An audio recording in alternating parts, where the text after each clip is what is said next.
Welcome to CARICOMP Insider, where high-tech facial recognition meets real-world intelligence.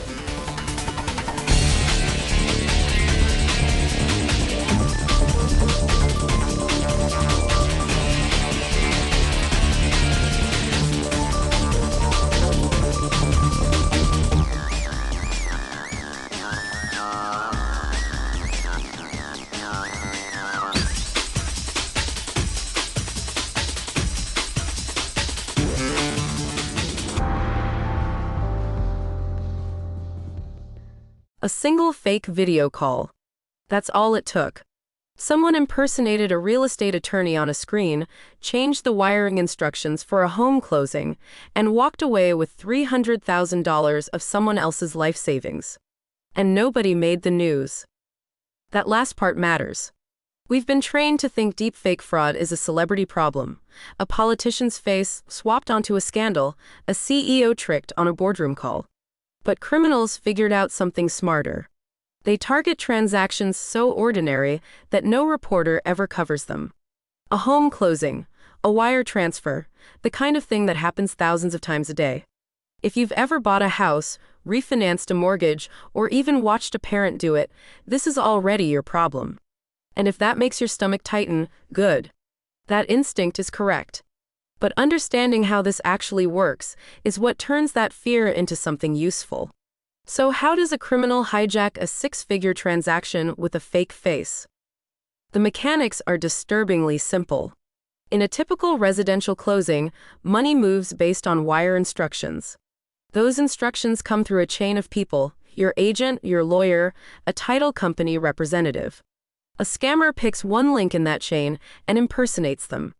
Maybe it's a deepfake video message that looks exactly like your real estate attorney. Maybe it's a cloned voice on a phone call that sounds just like your agent. The goal is always the same: swap the legitimate bank account for one the criminal controls.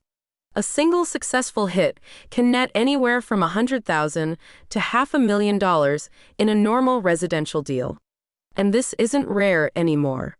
According to the 2026 identity fraud report from security firm Entrust, deepfake scams jumped 40% in just 1 year. 40%. That kind of growth means this isn't experimental.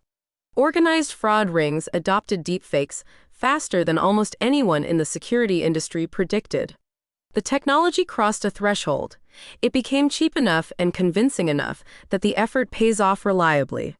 Now, the reason people underestimate this threat is actually logical. Most of us encountered deepfakes as internet entertainment first: face swaps on social media, celebrity parodies, that kind of thing. So our mental model says deepfakes equal viral stunts. Criminals are counting on that assumption.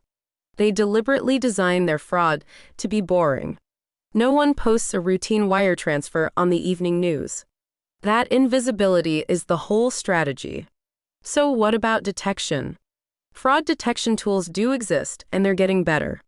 They analyze facial movements frame by frame in video. They flag voice anomalies, tiny glitches in pitch or cadence that a human ear might miss. They catch inconsistencies in digital images, like lighting that doesn't match the environment, or skin texture that blurs in unnatural patterns. For anyone who's been on the receiving end of a suspicious video call, those tools are reassuring. But, and this is crucial, detecting that a video is fake is a completely different problem from confirming who you're actually talking to. A detection tool might say, "This video has been manipulated." Great. It won't tell you whether the person on screen matches the real attorney whose name is on the closing documents. Those are two separate analytical questions, and most people, including many professionals, treat them as one. The article's analogy nails this perfectly. A forensic document examiner doesn't just confirm a signature is forged. They compare pen pressure, letter slant, paper consistency, multiple artifacts that together tell the full story. Modern fraud investigation works the same way, except the artifacts are now video clips, voice recordings, email metadata, and transaction timing. One piece alone isn't enough. The fraud reveals itself in the mismatches across all the evidence combined. According to the FBI's Internet Crime Complaint Center, cyber-enabled fraud accounted for $13.7 billion in 2024. That's billion with a B. Real estate fraud is a growing slice of that number, and it's accelerating faster than the overall category. For investigators, that means caseloads are shifting. For the rest of us, it means the next time you're wiring money for a home purchase, the voice on the phone confirming your instructions might not belong to who you think it does. The question that stops these scams isn't, is this video real? It's, is this the right person, and does every piece of evidence, the face, the voice, the timing, the behavior, the transaction context, actually line up? That shift, from single-check detection to multimodal verification, is the difference between catching the fraud and funding it. So, 3 things to carry with you. 1. Deepfake fraud targets boring everyday transactions on purpose because no one's watching. 2. Spotting a fake video isn't the same as confirming a real identity. You need both. 3. The only defense is checking multiple types of evidence against each other, not trusting any single message, call, or video on its own. Whether you investigate fraud for a living or you're just trying to buy your first home without losing everything, that same principle protects you. Knowledge doesn't just replace fear, it's the thing that keeps your money where it belongs. The full story's in the description if you want the deep dive. Now you know something most people in this industry don't. Use it.